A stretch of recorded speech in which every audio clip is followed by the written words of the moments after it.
You want to find your tribe of raving fans. I'm going to help you do it.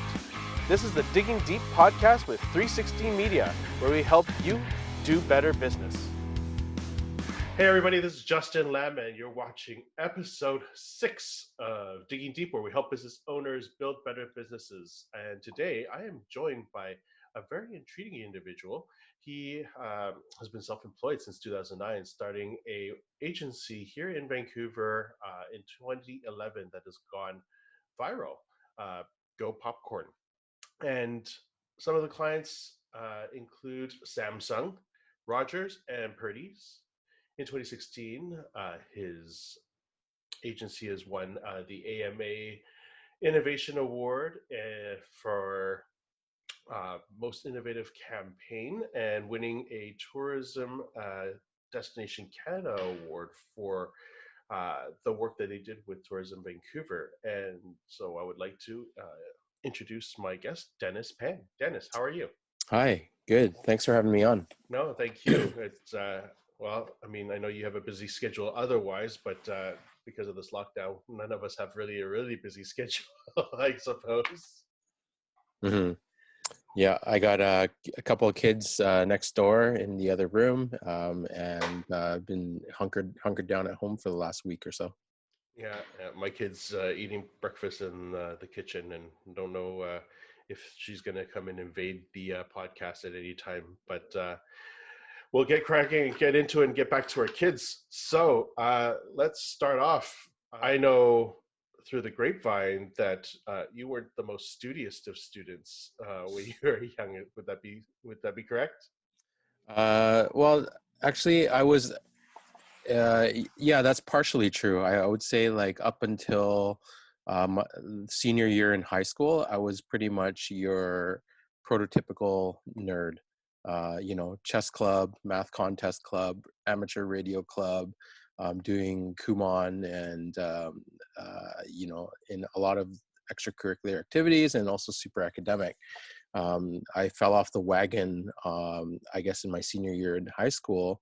Started making some less than favorable friends and hanging around maybe not the best of people. And for the next couple of years, it was interesting because I was kind of just caught up in the party scene and not doing a whole lot. Like in terms of academics, I was kind of bouncing around from university to colleges, picking up 3 credits here, 6 credits there, getting kicked out of SFU.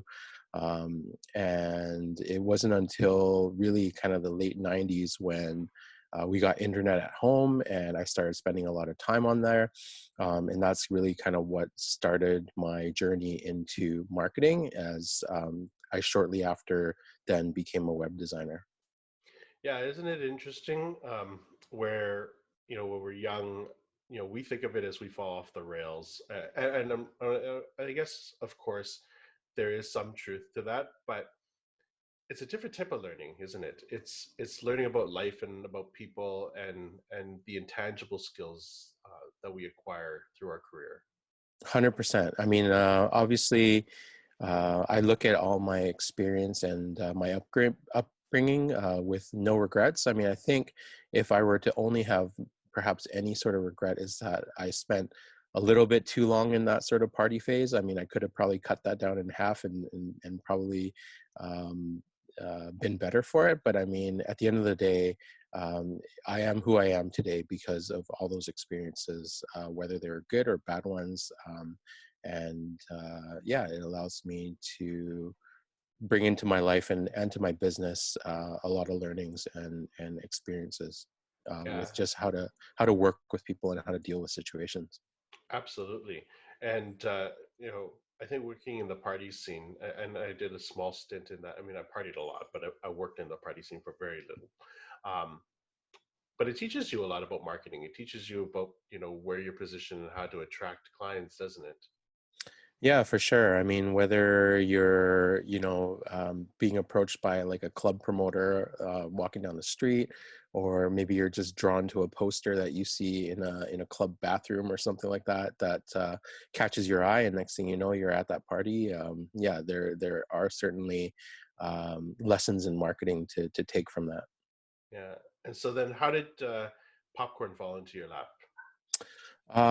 So popcorn was an interesting thing that happened. I guess to take it back a little bit further. Um, so I was in my third or fourth year in university, and that was around 2009. And at that point, I had become really active on social media. And I would say like my activity on social media really kind of peaked at around 2008 to 2010 or so. And so, back then this was pre-Instagram. So my audience was all on Twitter. And then back then I had around 7,000 followers or something like that. And I was a big foodie, as a lot of people in the city probably know or have seen my photos. But anyways, I was sharing a lot of food photos on Twitter back then. And if you remember camera technology back then, I was shooting with my BlackBerry. It was probably like a 2 megapixel camera, and it just wasn't really great. But nonetheless, I managed to grow an audience. Oh, sorry. Yeah, I managed to grow an audience on that platform. So long story short is that eventually some restaurants started reaching out to me in terms of being interested in finding out how to grow their own social media audience. And at that time, 2009, I had just been laid off from my job with the 2008 recession. And in my third year of university, I also started, that's kind of when I started to think about starting my own company. And through being on EI and being eligible for a self-employment program, which was funded by the provincial government, I was able to get my company started and started working with a few restaurants just right out of the gate. And that's kind of how Popcorn got started. Interesting, interesting. And um, so that incubation period as you're growing, I mean, you starting in restaurants, how did you end up in with Samsung and Rogers? Yeah, it's been a interesting, but I would say an organic trajectory since we started. I guess for the first 3 years of our business, we were really heavily rooted in the restaurant and hospitality scene. Whether we were working with food trucks or fine dining restaurants or pizza shops. Um, yeah, that's sort of, so I guess we were doing that for about 3 years, and then we kind of hit a wall. The wall that we hit was one where, working with restaurants, we soon realized that our marketing budgets were never going to be really, really big. And at the same time, while I was growing my team, while with budget staying the same, it was becoming harder and harder for me to service that industry, just because our team was bigger, there were more overheads and things like that. So um, y- at the end of it, it was 2014 when I sat down and looked at the books and realized that we were actually just making around $7 an hour. And at that point, it was kind of a inflection point, because I was like, well, what are we really doing here? I mean, I love what I'm doing, but ultimately I can't really get by and sustain a business that is only making $7 an hour. So overnight we tripled our rates, and it was terrifying because doing that, I knew right away that we would lose some clients, because just in the restaurant business, most restaurants are just barely scraping by, especially in this city with their low margins and whatnot. And so it was kind of a terrifying moment, but at the same time, I realized that we would never be able to take the step forward if I didn't do that. So ultimately, we did that. We did shed some clients, but in doing so, it also freed up some capacity. And then we started to bring on some larger clients, and some larger clients that ended up coming on board ended up being like wineries and hotels and like tourism companies and destination companies and whatnot. So it was never intentional, sort of like that we would kind of switch from restaurants to slightly larger businesses. But I think um, when you're kind of stuck in that mentality in terms of like even just pricing out your services, just to give you an example, back then we were charging like $500 a month just to manage like social media accounts, and that was kind of like the mid range, right? So when we tripled, that went up to 1,500 or so. And I think when you do that, you naturally start to present your business a little bit differently, and then you start to attract the types of business that you ultimately want. So how that ended up to going from hotels and wineries to Samsung. Samsung was an interesting one because they just found us on Google.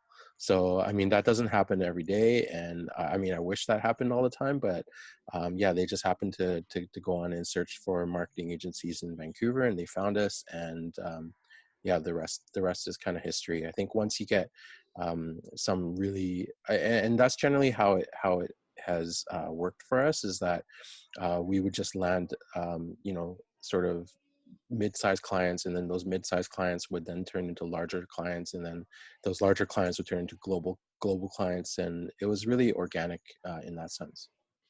Yeah, I find it's quite an interesting thing, and in the entrepreneurial arena, it is really common for people to be paralyzed in raising their rates, partially because they have that inferiority complex. They have Hmm. the imposter syndrome. Hmm. Did you ever have that? And how did you overcome that? Um, I wouldn't say necessarily imposter syndrome, but it was more so, yeah, I don't think I ever really struggled with that. No. Okay. Yeah. And in terms of your philosophy in how you decide to market and the engine that you put behind popcorn, what is the driving force that you guys push behind popcorn? Like, what is the mantra, the vision statement for that? Yeah, so I mean, we are a strategy-driven agency, so it wasn't always that way, and we've really had to shift our mission really in over the last few years, simply because a lot of the things that we were doing early on, especially when we were just marketing for restaurants, um, to be honest, like restaurants aren't successful because of their marketing. Restaurants are successful because they can execute really good food, and they have good service, right? So at the end of the day, when you're talking about marketing strategy for restaurant, it's really not really that strategic. It's more about tactics, right? It's more about taking good photos. It's more about being active on social media, knowing what platforms to post on, how often to post, things like that. I would say as we started to work with larger clients, those larger clients, there definitely was more focus for them on approaching marketing in a more strategic manner. So I would say, and that's becoming more and more prevalent these days, especially with how much access to data that we have, and just the ability to have data informed strategy, and whatnot, to be really ultimately really smart about your marketing, right? So I think at the core of it, I think today what makes us successful is that we are a strategy driven agency. And we also, like within my team, I employ people who are practitioners of digital marketing themselves, so whether so I mean, I have one of my account managers, and she manages a lot of the accounts for us, and she's also managing a lot of influencer campaigns for us, but she herself is an influencer herself. So she has that insight on the personal level into how businesses approach her and how they pitch her, and then she can take some of those learnings and apply those to her work as well. Yeah, that's a really great way to both empower some of the people who are within your ecosystem, uh, but also to pick from the same ecosystem to then help other businesses. So that's a Hmm. that's a good model. In terms of small businesses, then I think a lot of them maybe don't understand, kind of what goes into marketing. And a lot of times I think they're dumping money into the ocean, so to speak, and not figuring out or seeing a rate of return. And so one of the things I really want to dispel to those business owners is, what that world of marketing is, and that it's not necessarily a um, a sure thing, and that marketing has so many variables to it. And if a person doesn't have a strong positioning and branding, in your opinion, how do you feel that affects the way that you market or the way that you're able to push out a brand?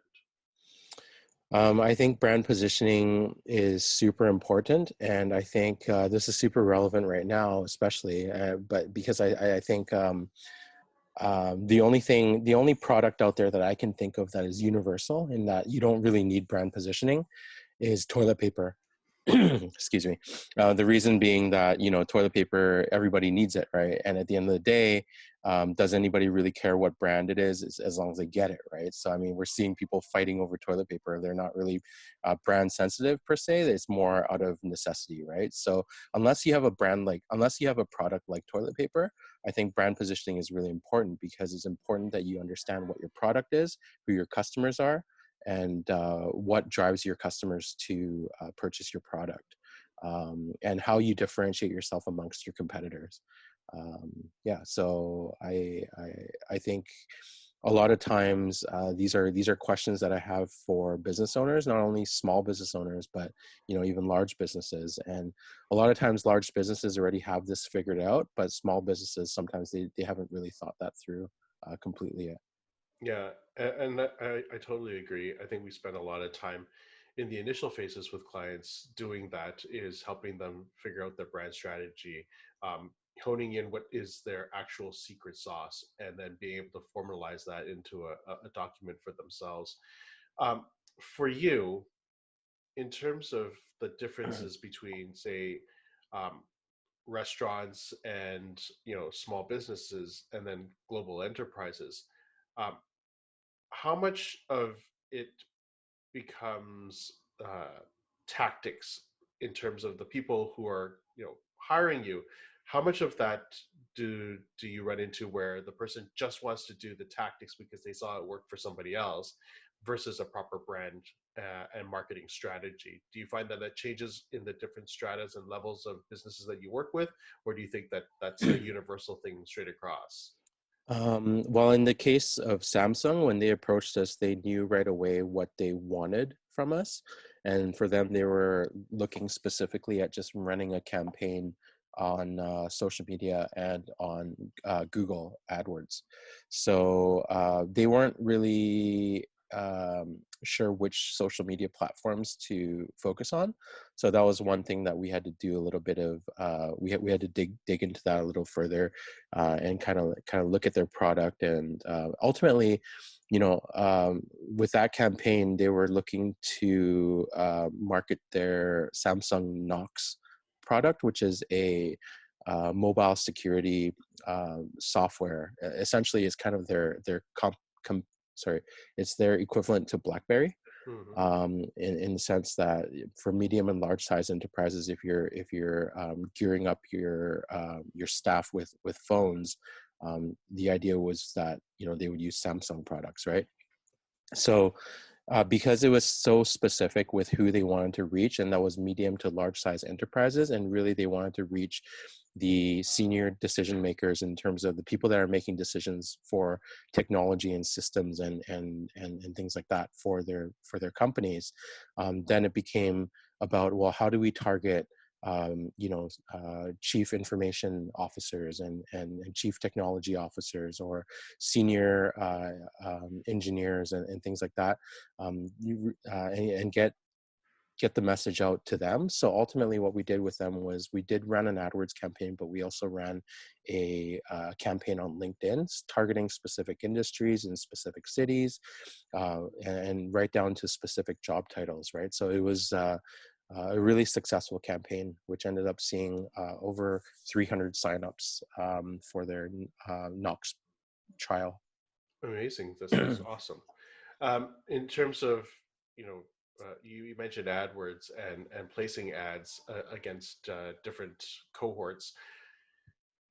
That landscape has changed tremendously over the last decade or so, in terms of the cost per click and the sheer data that's available, and the finite people that you're able to reach now, especially with something like Facebook and Instagram, and the data that they have.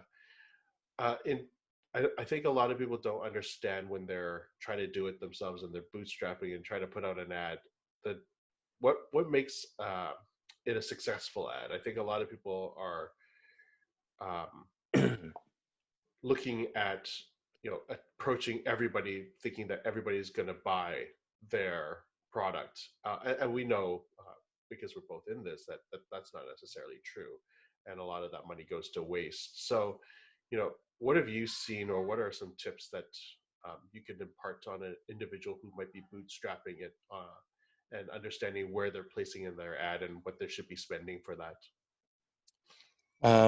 Yeah, so I mean, with regards to a lot of paid campaigns, I've actually um, whenever clients come to us and they say they need help with their marketing, I ask them what they've been doing. They might say that, oh, we've done some AdWords before, but didn't really see any great ROI from that. And then I'd ask them if I could take a peek under the hood and look at their AdWords account to see what they've set up.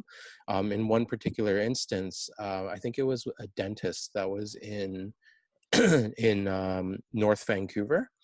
And basically, he went in and he set up his own campaign. He had no real background or experience in marketing before, but he tried to just kind of hack it himself. And when I looked at his account, I noticed that he was bidding on words like dentist. And dentist, I think when I looked at it, it was costing him something like $100 a click or something like that. And he was also targeting, when I looked at his geographic target, he was targeting all of the lower mainland, right? So he was even targeting people out in Maple Ridge and Langley and things like that. And you think about it, it's like, well, who's going to be living in Maple Ridge and going to see a dentist in North Van, right?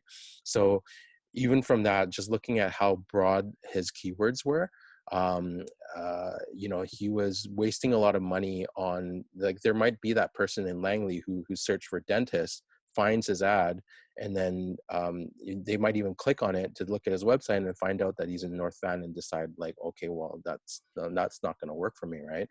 So we took a look at that campaign. We really honed in kind of the areas that he wants to focus on, and that's by really just understanding who his customer, or where his customers are from, the majority of them being from West Van and North Van.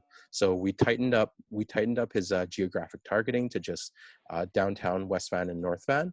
And then we also looked at the keywords and actually didn't bid on words like dentist, but he was doing things like crowns and other cosmetic procedures and things that were kind of some services that were especially like kind of unique to his practice too, right? So um, in work in developing ads and focusing on those sort of more specialized keywords, we were able to bring his cost per click down significantly, and be able to increase his traffic and just use his budget in a more efficient and strategic way. Yeah, Mm. so a lot of times these platforms like Facebook and Google, they're seemingly easy to use, but I would say, like, for a large majority of people who don't know what they're doing, it's really easy to get sucked in and blow a lot of money and not see a lot of results, and that kind of turns you off from marketing altogether Yeah, in some cases. yeah, 100% agree. I think a lot of people um, think that it's an easy thing to do and that it's intuitive, and the interface is intuitive, right? I think we both agree that the interface is intuitive, but the brain work that goes behind it and isolating the right individuals isn't. That's right. Cool. So, with the virus on hand, what's changed in your world? How have you tried to adapt, to make work happen and to bring in revenue, or had you had to shut down most of it altogether? How's it worked out for you? Yeah, I mean, so in terms of our team, our whole team is now working remotely. It's not been a huge shift in terms of that, just because typically we already work remote on Mondays and Fridays as it is. So now it's just going full time remote. In a lot of ways, what that has allowed us to, or what has come out of that is actually just more transparency in terms of what everybody's working on a daily basis, as we have, you know, a morning check-in with the team every day. You know, but how that's impacted our business in terms of like client wise, I would say, I mean, because we do have several retail clients that we work with, and a lot of these retailers have closed down temporarily. So with that, some of the campaigns that we've been planning with them have been paused or on hold. You know, some marketing budgets have been slashed, and now they're on their end, they're kind of looking at their budgets and assessing kind of where they should be spending their money on. I think at this point, nobody knows if this is going to be going on for like a month or 3 months or a year even. So there's a lot of uncertainty, I would say right now, and everybody's just, myself included, I would say like I'm just kind of taking it like day by day, week by week at this point.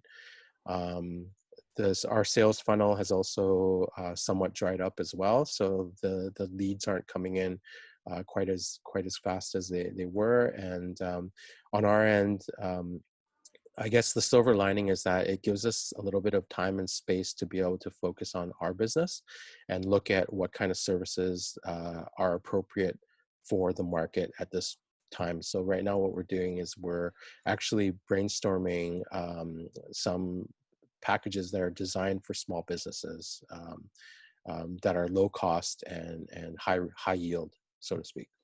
Excellent. That's a good way to adapt, seeing that we make up such a large part of the economy. Mhm. And looking forward, what are the plans for popcorn outside of this? Like, you know, once this all clears up and the world returns back to status quo, do you have other things to pursue, or are you going to stay the course? Yeah, what are you looking for in terms of innovation? Yeah, I mean, I think when it comes to digital marketing, and there's never a dull moment, and you know, I'm constantly just keeping up with my news in terms of what's happening in the industry, looking at new and emerging trends. You know, AR, augmented reality, is a really hot topic right now, and a lot of companies, especially big ones, are really starting to do a lot of stuff in that space. So we're, you know, it's constantly just keeping a pulse on what's happening and what's emerging, and not necessarily focusing on today, but looking at trying to stay a step ahead. And ultimately nobody has a crystal ball, and ultimately nobody knows what's gonna how the landscape is going to be shaped. But you know, by staying on top of this, I think we can continue to innovate our services and continue to drive value for our clients. Yeah, it's interesting that you said AR. I've been saying that for maybe the last half a year that AR is going to be something very interesting, and I think it'll exceed what VR is, and I think a Hmm. lot of people have put their bank on VR, but I actually think AR has wider applications, and has a more, I guess, robust or easy entry point, in terms of adoption for the Hmm. masses, because I mean people are using it already in gaming, and of course we know that the Dallas Cowboys have utilized that already in photo booth software, so to speak. um, but yeah, I think it's quite interesting. It's going to be an Yeah, interesting landscape. for sure. Like with VR, I mean, I've had experiences with VR probably since I don't know. I think my first experience was probably the Virtual Boy from Nintendo back then, and but I think that they that was short lived because I think it gave people seizures. But you know, I think of all the VR experiences that I've had, you know, to date, like everything, like none of the VR experiences that I've had have really been really great experiences. You know, you're wearing like a big clunky, oftentimes you're wearing big clunky hardware and you're tethered, or maybe even you're not. But I mean, it does, like I have yet to seen a VR experience that really blows my mind. Whereas with AR, you know, it's being rolled out using technology that people already have, like whether that's smartphones or whatnot, right? So I think the one that I really like is IKEA's activation, where they Yes. you're now able to, with your smartphone, basically look at how the furniture is going to look in your house before you actually buy it, right? So I think the applications for AR are just endless. So I can't wait to see kind of where that's going to go. I'm right there with you. So awesome. Well, I know you've got the kids in the other room, and I want to thank you so much for your time. Hopefully, that we'll get to do a second podcast and maybe dive a little bit deeper in the world of marketing the next time. Um, if people want to get a hold of you and connect with you, how can they do so? Yeah, so I'm pretty easy to find on the internet, on any social media, Twitter and Instagram. You can just find me by my name, Dennis Pang. My website is gopopcorn.ca. And yeah, I thank you again for having me on today, Justin. Yeah, absolutely. It's been a pleasure, and I'm super glad that you gave me some time. My pleasure. Awesome. All right, thanks. Thanks.